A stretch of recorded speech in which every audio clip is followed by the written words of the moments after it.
Good day everyone. Today let me show you this Kaeser ASD47 unit. It's 25 kilowatts screw air compressor. This compressor is in a great shape. Currently all services have been done on this compressor. This compressor comes with C3 options, which means it has a heat exchanger.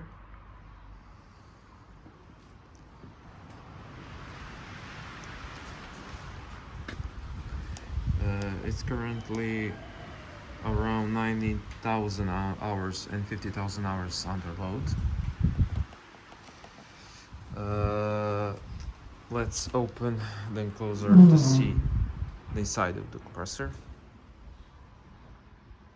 Everything looks on its place. We have on purpose removed all the covers so you can see the compressor in working state and that are no oil leaks, and to see how it builds pressure. The compressor is currently connected with this air hose to this 725 liters air receiver. So let's start the compressor and see how it builds pressure.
This compressor is really silent and it's a great piece of machinery. Good luck and enjoy your bits.